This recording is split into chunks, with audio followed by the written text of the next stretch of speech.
আসসালামু আলাইকুম। সুমাইয়াস কিচেনে আপনাদেরকে স্বাগতম। আজ আমি আপনাদের জন্য নিয়ে এসেছি একটা নতুন রেসিপি। আজ আমি আপনাদেরকে তৈরি করে দেখাবো ঘরে কিভাবে ঘি তৈরি করতে হয়। ভিউয়ার্স, তার আগে অবশ্যই আমার চ্যানেলটি সাবস্ক্রাইব করবেন। চলুন এবার চলে যাই মূল রেসিপিতে। আমরা প্রতিদিন যে দুধ খাই, দুধটা গরম করার পর একটা মোটা সর পড়ে। আমি সেই সরটা ডিপ ফ্রিজে প্রতিদিন জমিয়ে রেখে ডিপ ফ্রিজ থেকে বের করে আজ এই দুধের সর দিয়ে আমি ঘি তৈরি করে দেখাবো। দুধের সরগুলো অনেকগুলো জমেছে, দেখুন আমি একটা পাত্রে রাখছি। অল্প অল্প করে পাত্রে নিয়ে নিচ্ছি দুধের সর। দেখুন আমার অনেকগুলো দুধের সর হয়েছে, এখানে 3 বাটি দুধের সর হয়েছে। এখানে প্রায় 20 থেকে 25 কেজি দুধের সর আছে। আমি দুধের সরটা প্রতিদিন অল্প করে জমিয়ে রাখছি।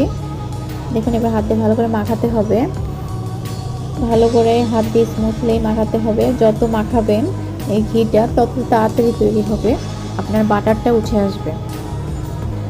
এটা অনেক পদ্ধতিতে করা যায়, কিন্তু আমি হাত দিয়ে মাখা করতে বেশি ভালো লাগে, আমার অনেক ইজি মনে হয়। আপনারা চাইলে ট্রাই করে দেখতে পারেন একবার। এখানে ঠান্ডা পানি লাগবে, আমি অল্প অল্প করে ঠান্ডা পানি দিচ্ছি। দেখুন একবারে বেশি পরিমাণ পানি দেওয়া যাবে না, অল্প অল্প করে ঠান্ডা পানি দিবেন। ঠান্ডা পানি দিয়ে মাখানোর ফলে আপনার বাটারটা বের হয়ে আসবে। আমার পাত্রটা ছোট হয়ে গেছিলো, এই জন্য আমি পাত্রটা চেঞ্জ করে একটা বড় পাত্র নিয়েছি।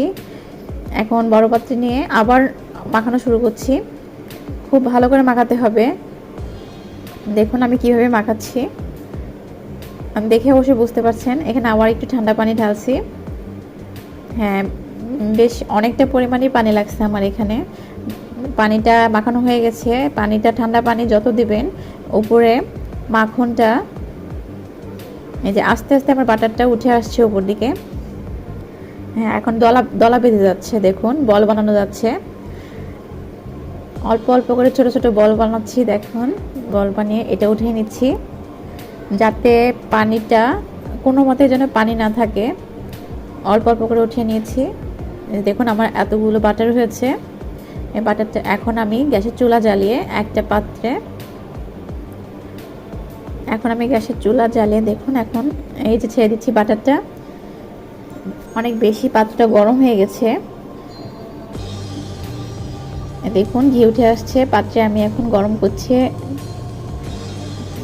চুলায় দেওয়ার সঙ্গে সঙ্গে দেখুন আমি অল্প অল্প করে দিচ্ছি, একবারে বেশি পরিমাণে না দিয়ে অল্প অল্প করে দিচ্ছি। দেখুন আপনারা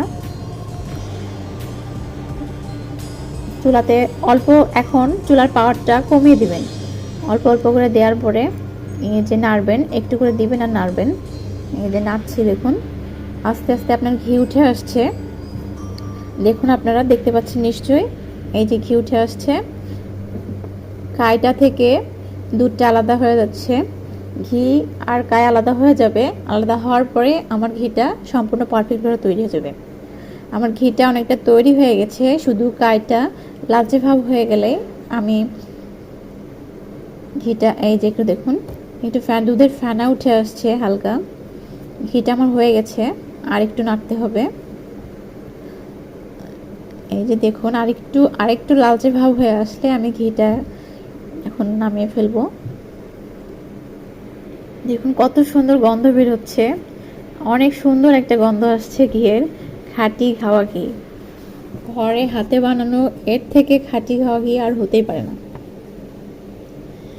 কত সুন্দর একটা গন্ধ আসছে দেখুন। আমার ঘি বানানো কমপ্লিট, আমার ঘি হয়ে গেছে। এখন এই ঘিটা আমি ছেঁকে নিব আস্তে আস্তে। দেখুন আস্তে আস্তে ছেঁকে নিচ্ছি। সম্পূর্ণ ঘি আমার কমপ্লিট হয়ে গেছে। ভিউয়ার্স, আমার ঘি বানানোর রেসিপিটা যদি ভালো লাগে অবশ্যই লাইক কমেন্ট শেয়ার করবেন। Thank you.